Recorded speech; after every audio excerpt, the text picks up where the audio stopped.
Terima kasih kepada pembeli CNN Sambas yang mungkin teman-teman pada belum kenal ya JW TV Sambas atau udah kenal ya JW TV Sambas. Nah, kita malam hari ini adalah merupakan malam yang salah satunya merupakan edisi pertama kita show di KPSNN di dalam program acara apa, Bang? Bincang Santai.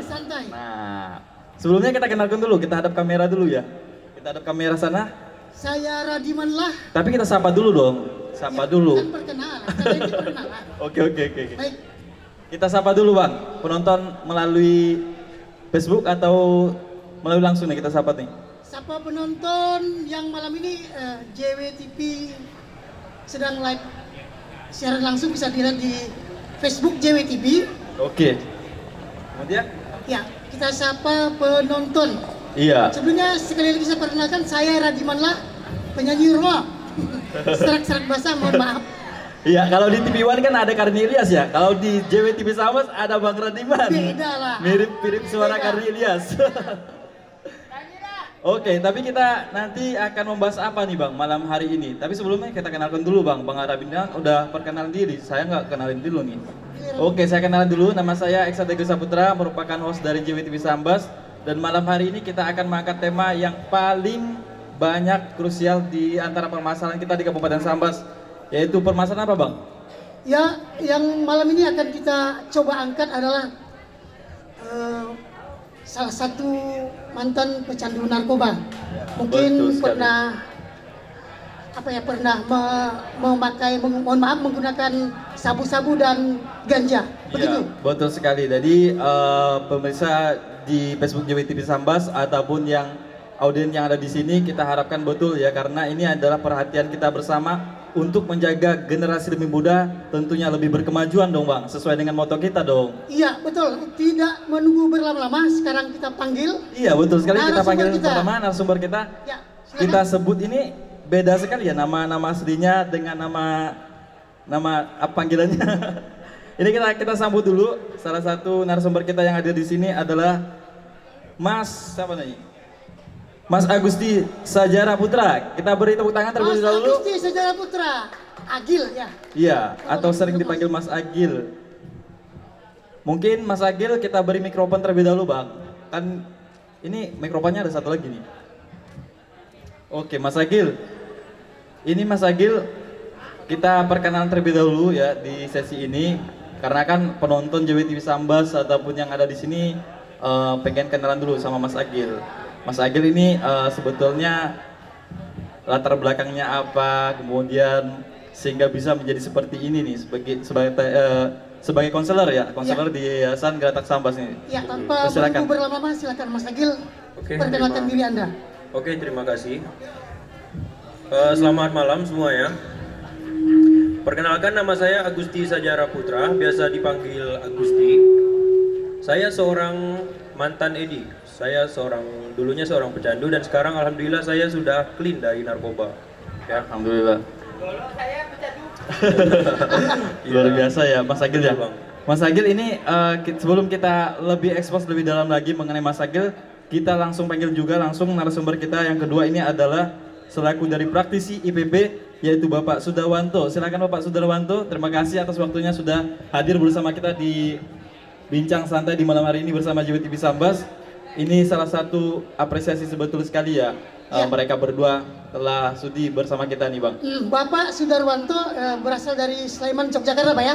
Terima kasih Pak udah menyempatkan diri untuk hadir di CNN KP malam ini. Dan juga kita akan berbincang terlebih dahulu Bang ya, bersama Mas Agil atau Pak Sudarwanto nih Bang. Kalau menurut Abang gimana? Ya, kita beri kesempatan dulu kepada Mas Agil selaku mantan pecandu narkoba. Mungkin di sini Mas Agil bisa cerita. Iya. Awal mula gimana Anda bisa terjebak di dalam penggunaan narkoba? Oke, terima kasih. Jadi sebelum awal pas saya kenal dengan narkoba, saya awal dulu pas kelas 6 SD. Pas kelas 6 SD, saya itu kan pas pertama saya tinggal di pelosok tuh. pelosok di daerah salah satu Kabupaten Ketapang. Karena asal saya Kabupaten Ketapang, kan? Ya. Saya di Kabupaten Ketapang, di daerah pelosok itu saya ikut dengan ayah dan ibu saya, dikarenakan ayah saya kan bawa ini apa? Alat berat kayak traktor gitu. Terus saya ikut kerja. Enggak ikut kerja, saya sekolah di sana. Ayah yang kerja kan. Terus pas kelas 6 SD, saya tuh iseng kan pergi ke teras rumah siang hari. Teras rumah ada motor ayah saya tuh. Motor ayah saya KLX. KLX ya namanya anak kecil ya rasa penasarannya pasti besar kan. Terus saya buka tangki motor itu. Terus saya cium bau bensin tuh. Kok bau bensinnya enak banget kan? Terus Itu naluri ya berarti ya? iya betul. Oh, luar biasa ya, naluri bensin udah keluar nih sejak kelas. Iya. Sekali setelah saya cium tuh kok baunya makin enak. Terus muka saya dikit nih ke lubang lubang tangki bensinnya. Tiba-tiba saya tuh pandangan saya tuh kayak gelap kan, kayak terjerumus ke dimensi mana gitu kan. Ya, yang namanya langsung di situ saya teriak. Kenapa nih kan? Tiba-tiba kok kepala saya sakit. Tiba-tiba pas saya sadar saya udah di bawah motor, jatuh kan.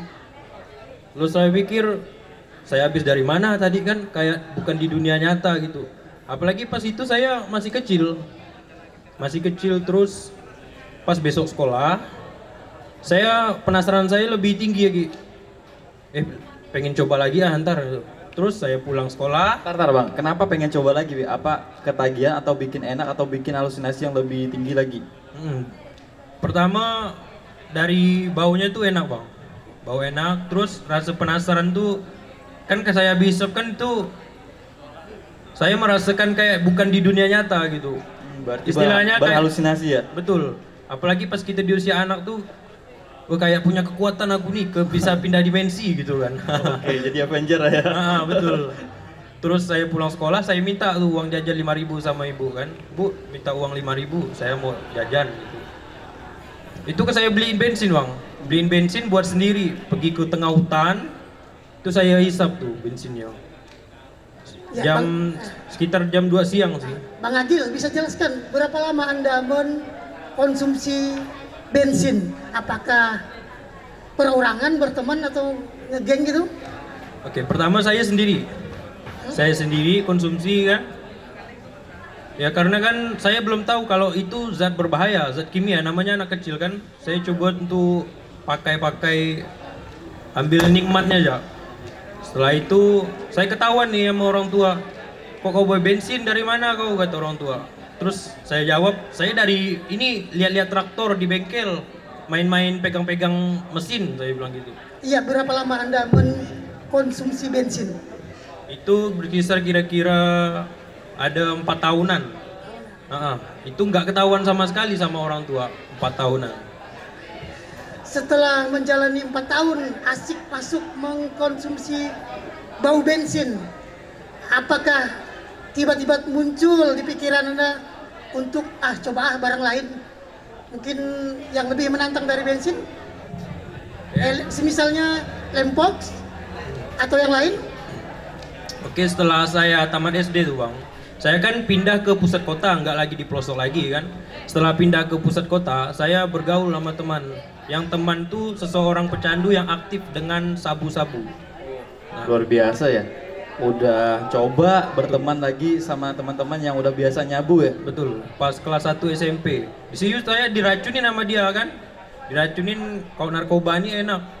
Dia Berarti bilang dikasih gratis gitu? betul.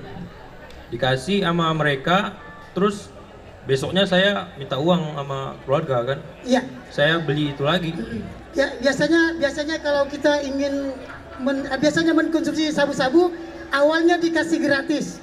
Selanjutnya ketika udah ketergantungan terhadap sabu, maka kita akan berusaha untuk membeli dan terus membeli. Betul. Bang Agil bisa jelaskan, mungkin satu hari Anda mengkonsumsi sabu itu atau ubas, apakah menghabiskan 1 kilo, 2 kilo atau berapa?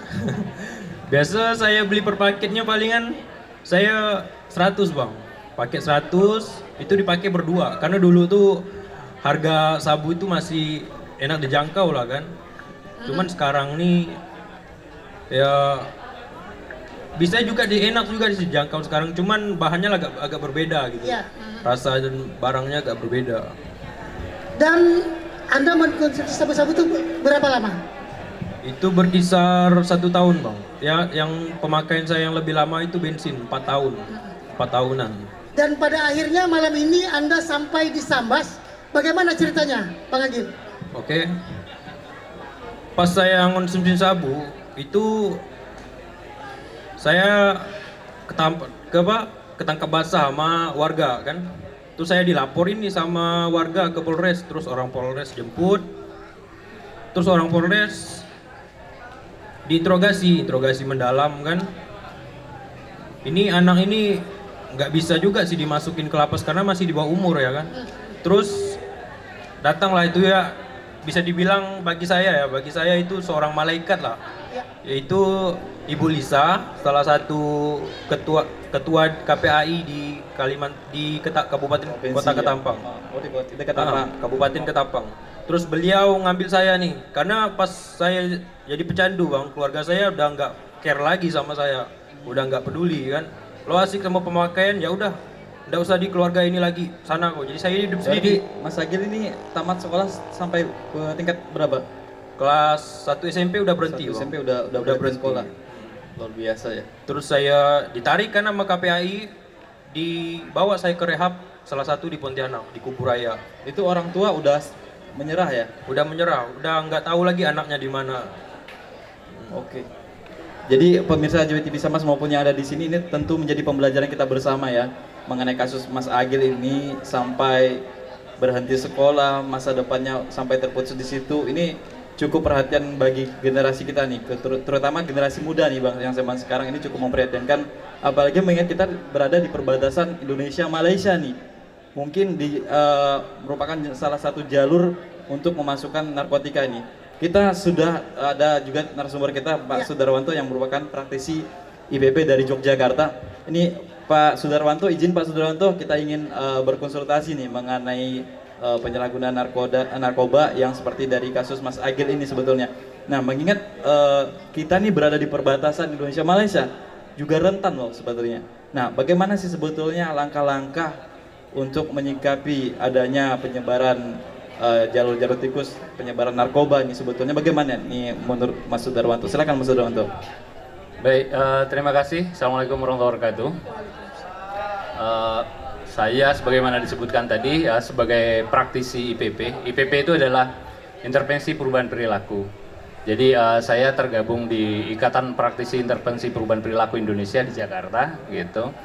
Dan kami memang biasa berproses dengan teman-teman dalam isu-isu sosial dan kesehatan masyarakat, termasuk pencegahan penanggulangan HIV/AIDS, pengurangan dampak buruk narkotika, dan juga pemberdayaan perempuan dan perlindungan anak.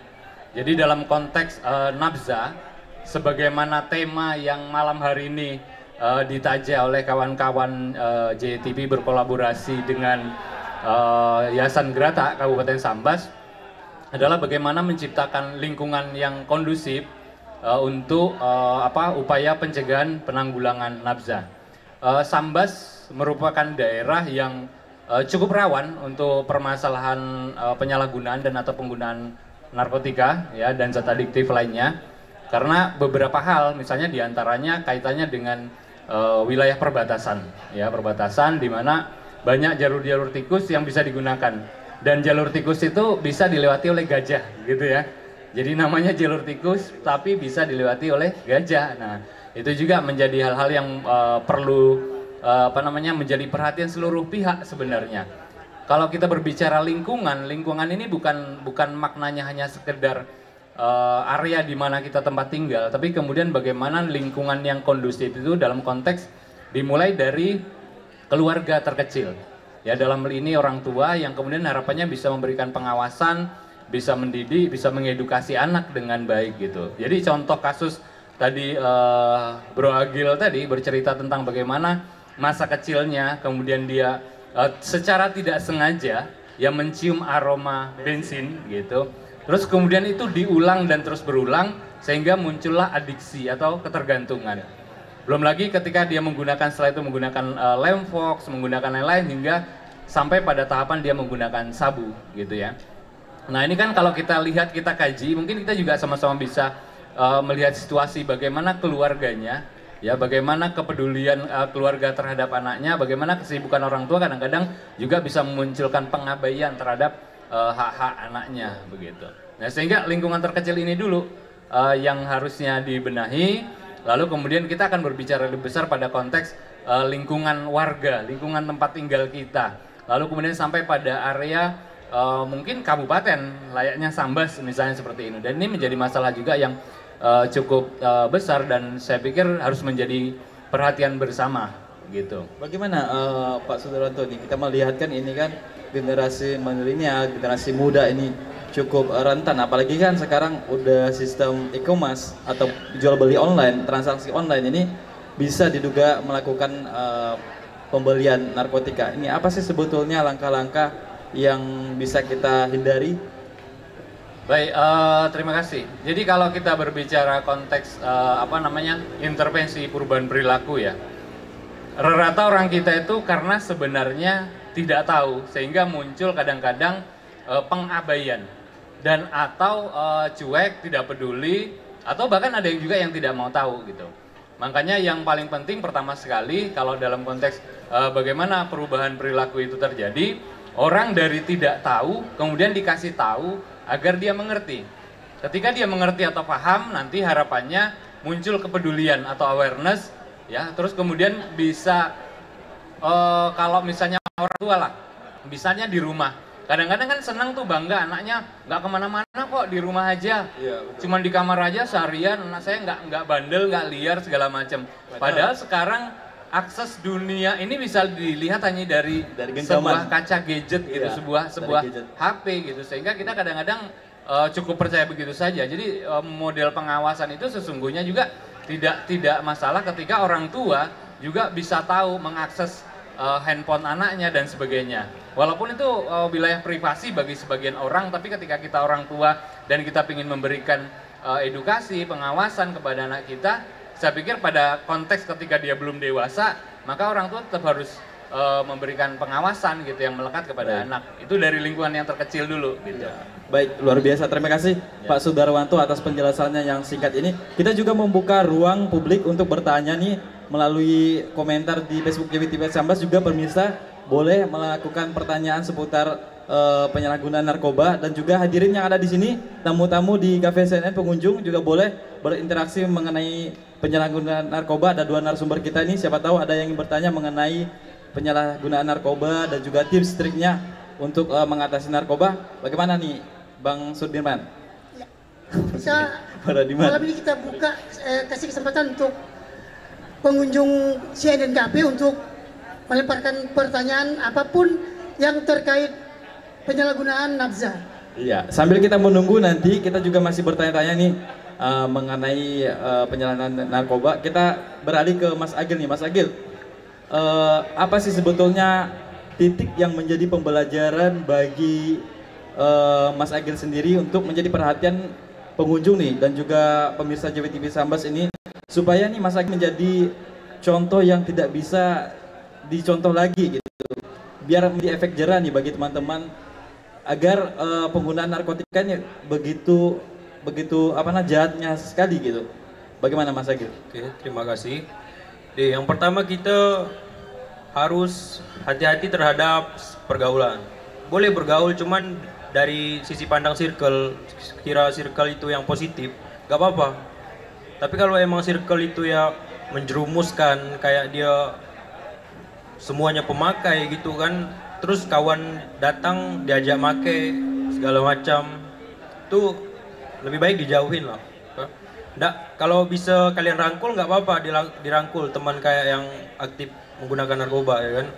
Kalau bisa dirangkul, tapi kalau nggak mampu ngerangkul dia nggak usah, nanti kamu yang terjerumus gitu. Betul. Okay. Bang Agil, mungkin begini, bisa jelaskan ke pengunjung kita malam ini, apa sih enaknya mengkonsumsi narkoba dan apa sih tidak enaknya mengkonsumsi narkoba menurut pengalaman Anda? Oke, terima kasih. Menurut pengalaman saya, mengkonsumsi narkoba itu pertama dia bisa meningkatkan apa, bro? Bro, meningkatkan adrenalin. Dia itu bersifat stimulan. Jadi contoh kayak bisa doping segala macam kan. Jadi itu efek yang ditimbulkan dari narkoba tersebut. Oke. Mas Agil, kita ini kan pemirsa Jawa TV Sambas juga pengen tahu nih, sebetulnya Mas Agil kenapa sih menjadi salah satu konselor di yayasan dan Yayasan Geratak Sambas ya? Dan pengunjung ini mau tahu nih, apa sih sebetulnya Yayasan Geratak Sambas itu dan apa sih sebetulnya tujuan Yayasan Geratak Sambas ini? Mungkin teman-teman di sini boleh bergabung kah ataupun ada semacam rekrutmen khusus gitu untuk menjadi anggota di Yayasan Geratak Sambas ini? Oke. Ya, pertama yang kenapa saya mau bergabung di Yayasan Geratak? Ya karena Yayasan Geratak itu suatu rehabilitasi sosial. Suatu rehabilitasi sosial yang dimana saya juga pernah masuk rehab juga dulu. Pernah masuk rehab, terus saya clean tuh pertama dari pola pikir. Pola pikir, pembentukan tingkah laku, terus pengendalian emosi dan psikologi saya diubah, terus kerohanian juga dibentuk, dan juga saya diajarin di rehabilitasi itu keterampilan kerja, sosialisasi sama masyarakat, serta untuk bertahan hidup, produktivitas gitu. Oke. Jadi kenapa Bang? Bang Rudi mungkin bisa berjalan ke arah pengunjung KP, mungkin ada yang ingin bertanya ke. Nah, kita buka sesi pertanyaannya mungkin siapa ya. mereka turun ke lapangan?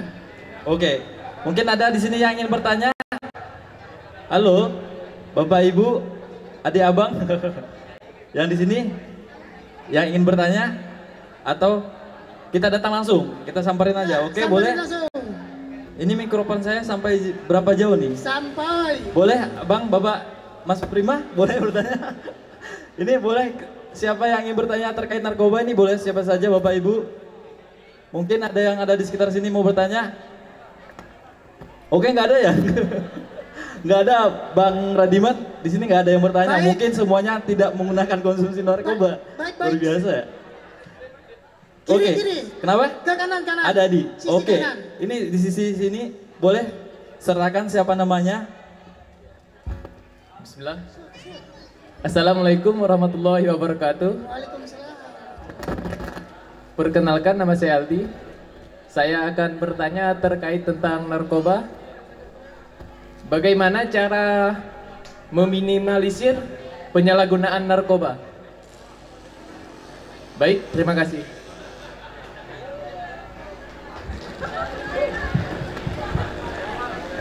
Aldi, oke, terima kasih Aldi. Beri tepuk tangan dulu buat Aldi. Salah satu pengunjung yang berani ya menanyakan pertanyaan tentang meminimalisir penyalahgunaan narkoba nih. Mungkin Pak Sudarwanto langsung jawab kali ya. Iya. Baik, terima kasih. Jadi yang harus kita sama-sama pahami, narkoba atau nabzah, narkotika, alkohol, psikotropika dan zat adiktif lainnya ini sifatnya edik atau menyebabkan ketergantungan. Jadi ketika kita berbicara tentang terminologi dari adiksi, adiksi ini adalah sebuah penyakit otak kronis dan kambuhan atau disebut dengan chronic relapsing brain disease. Jadi penyakit otak kronis dan kambuhan. Sehingga ketika seseorang sudah terjerumus, sudah masuk pada tahap adiksi atau ketergantungan, pada dasarnya dia tidak bisa sembuh, tapi bisa dipulihkan melalui program rehabilitasi yang nanti setelah selesai rehab dia bisa memaintenance agar kemudian bisa mengurangi resiko-resiko untuk kemudian bisa relapse atau menggunakan kembali. Kalau kita berbicara tentang konteks bagaimana meminimalisir atau mencegah, itu dimulai dari peran keluarga yang paling penting. Karena ketika kita berbicara modalitas terapi, bahkan orang yang sudah direhabilitasi di Balai Rehab Geratak Sambas yang sekarang ada di Sejangkung ya, di depan. Kalau kawan-kawan misalnya mau berkenan berkunjung, silakan datang ke Sejangkung, di depan Puskesmas Sejangkung. Persis itu adalah fasiliti rehabnya Yayasan Geratak gitu. Nah, di situ banyak sekali hal-hal yang bisa kita pelajari bersama. Termasuk bagaimana kita bisa melihat dari semua lapisan umur, latar belakang, dia tidak mengenal jabatan, pendidikan, dan lain sebagainya. Siapapun bisa kena. Nah, jadi awalnya harusnya ketika kita memahami isu, ya sebenarnya meminimalisir awalnya itu orang harus tahu dulu, harus paham. Sekarang ini edukasi belum cukup maksimal menjangkau seluruh lapisan masyarakat. Itu kenapa salah satu kegiatan kita ini harapannya bisa menjadi edukasi bagi banyak orang untuk orang paham apa itu nabza atau narkoba dan bagaimana pencegahannya, bagaimana penanggulangannya, dan bagaimana meminimalisir supaya dalam konteks supply reduction itu harusnya peran aparatur negara dalam hal ini misalnya kepolisian, BNN yang bisa melakukan pencegahan ya ketika misalnya barang itu masuk karena dia supply reduction. Nah lalu kemudian di demand reduction-nya, di demand reduction atau permintaan pasar itu bisa juga peran-peran institusi yang lain ya termasuk misalnya dinas sosial, terus kemudian dinas pendidikan bisa melakukan edukasi di sekolah-sekolah, di halayak, di masyarakat umum, ada juga Kesbanglinmas, Maspol dan peran aparatur negara lainnya termasuk tim P4GN atau kalau ada BNN. Di sini sayangnya belum ada ya, BNN di Kabupaten Sambas ini belum ada.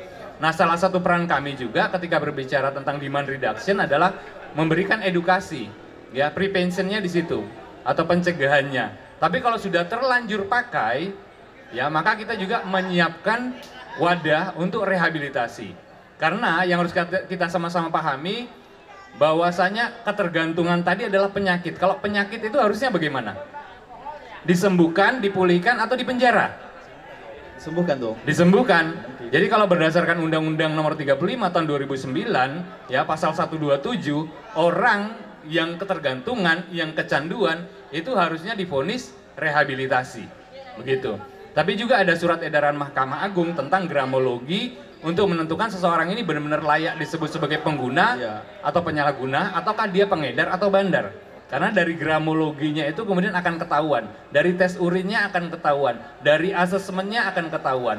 Makanya di daerah itu biasanya ada tim namanya TAT, tim asesmen terpadu untuk menilai seseorang itu sudah sampai di tahap mana ketergantungan atau adiksinya sehingga nanti bisa diarahkan ke rehabilitasi. Mungkin itu singkat jawabannya. Berarti ada penanganan khusus ya Pak Sudarwanto ya terkait penanganannya ya? Betul, harus komprehensif memang. Kita berbicara ini harus dari hulu ke hilir, nggak bisa sebelah-sebelah gitu. Misalnya BNN aja, atau kepolisian saja, atau LSM saja. Seluruh lapisan masyarakat, seluruh komponen harus bahu-membahu agar ini bisa berjalan komprehensif dan semuanya bisa kita tanggulangi bersama. Dan yang terpenting di Sambas sudah ada Yayasan Geratak Sambas Rehabilitasi Narkotika ya, bersifat gratis juga loh.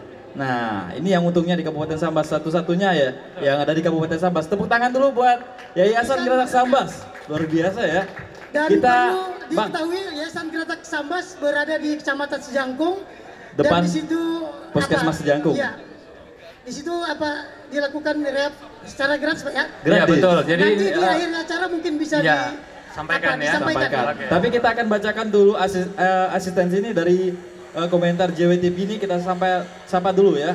Dari Hermia Fardin, hebat tim Yayasan Geratak Kabupaten Sambas, Provinsi Kalimantan Barat, salut katanya. Kemudian ada Aan Nur Mandala, tim Yayasan Geratak Sejangkung, mantap dan sukses selalu. Kemudian Mas Sudarwanto emang keren, luar biasa.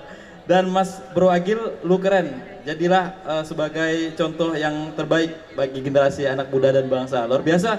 Atensi dari komentar JWTV Sambas di Facebooknya. Kita berapa menit lagi nih? Kenapa ada yang bertanya? Sebentar. Cara rehab mungkin. Oke. Kita bertanya langsung ke Pak Sudarwanto. Ini ada yang bertanya nih ya, dari Pak Joniardi Jufri. Cara untuk rehabilitasi. Udah ya tadi ya?